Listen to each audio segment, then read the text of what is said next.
Happy Women's Month po sa inyong lahat. Kumusta na kayo mga kaibigan, mga kapatid?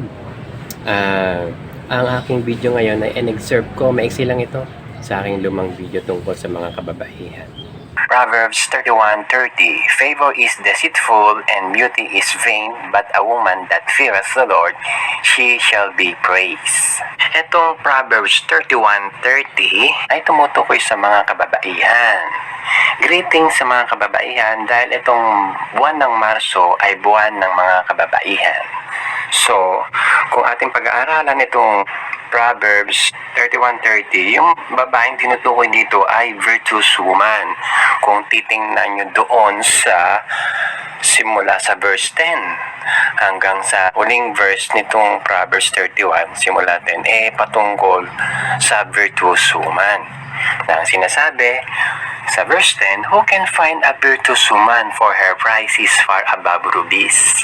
Virtuous woman. Ano ba yung virtuous woman na sinasabi sa verse 10? It's simply na ang babaeng ito ay meron siyang godly characters na nakasulat dito sa Proverbs chapter 31 simula sa verse 10 hanggang verse 31. So it means siya ay nag-aaral ng Biblia at ina-apply niya sa kanyang buhay. May respeto siya sa kanyang kapwa, magalang siya ay masunurin sa kanyang magulang at sa kanyang asawa kung meron man. Siya ay submissive.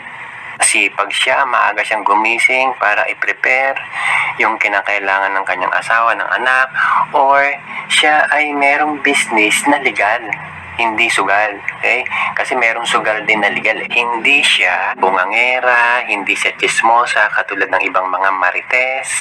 At siya ay palagi nagpe-pray para sa ikabubuti ng pamilya at ng iba pang mga kakilala niya, mga kapitbahay.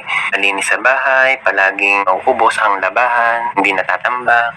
Na sinasabi rito sa Proverbs chapter 31 verse 27, She looketh well to the ways of her household and eateth not the bread of idleness. Na maayos pati sa table, na maayos yung kinakain ng pamilya. At ang kanyang asawa at ang kanyang anak ay pinupuri siya at tinatawag siyang blessed or pinagpala. Ang tanong bakit ginagawa ng babaeng ito yung mga bagay na yon?